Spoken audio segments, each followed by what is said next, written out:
Hi, my name is Lainey Mast and I'm an undergraduate student at Bloomsburg University. With the help of my faculty advisors, Dr. Erdley and Dr. Dunlap, I completed a qualitative research study focusing on student perceptions of the ways in which religiosity can influence well-being, with an additional interest in how this influence may differ for LGBTQIA+ students. Since the LGBTQIA+ community is a vulnerable population, we thought it was important to understand how students perceive religion to be either helpful or harmful to this population. To investigate these perceptions, we interviewed 9 Bloomsburg University students. 5 out of the 9 students we interviewed identified as straight and cisgender, and the rest identified as members of the community. While we acknowledge that LGBTQIA+ students are the experts on their own experiences, we thought that collecting data on straight and cisgender students' perspectives could be very revealing and have important implications. Data analysis included thematic analysis of interview answers to identify recurring patterns. Roughly based on the steps outlined by Braun and Clark, the approach to thematic analysis included data familiarization, coding, categorization, and theme development and revision. Based on this analysis, 7 themes were developed. The first theme we identified was a feeling of disconnect.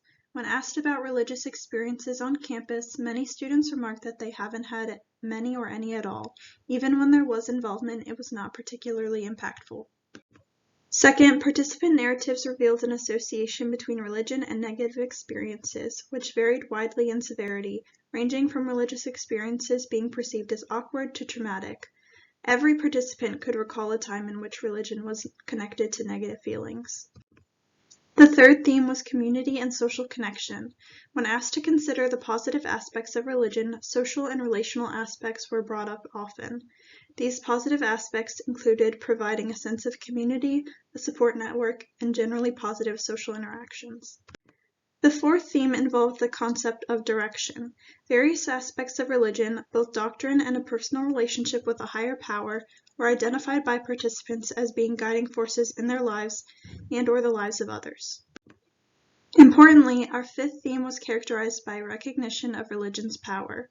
Students unanimously recognized that religion had the power to influence well-being, and many acknowledged that this influence could be both positive and negative. Religion being perceived as pressuring constituted our sixth theme. There was perceived ideological pressure, which students described as religious people forcing their beliefs on others. There was also a perceived pressure to conform. Some LGBTQIA+ participants described pressure from religious communities and loved ones to conform to heteronormative standards in their romantic relationships. Finally, students perceive that unacceptance creates barriers for the LGBTQIA+ community. Respondents unanimously agreed that the relationship between religiosity and well-being was different for the LGBTQIA+ community than it is for the general population. A large portion of answers addressed unaccepting views on homosexuality within religious communities as the reason for this difference.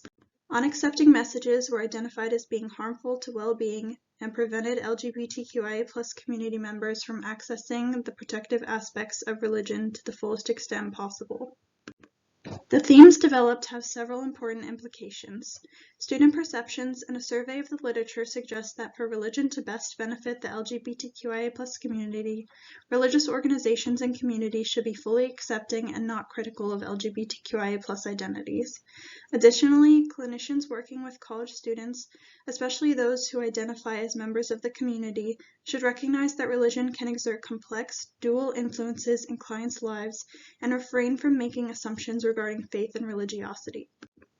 We are currently in the process of analyzing data from a survey that expands on the current study. We are interested in examining perceptions of how specifically religion can be harmful or helpful to the LGBTQIA+ community, as well as the statistical relationship between self-reported religiosity and measures related to well-being. We hope that this research will continue to shed light on the nature of this relationship, as well as strategies for improved policy and practices on college campuses and within religious communities to better benefit LGBTQIA+ students.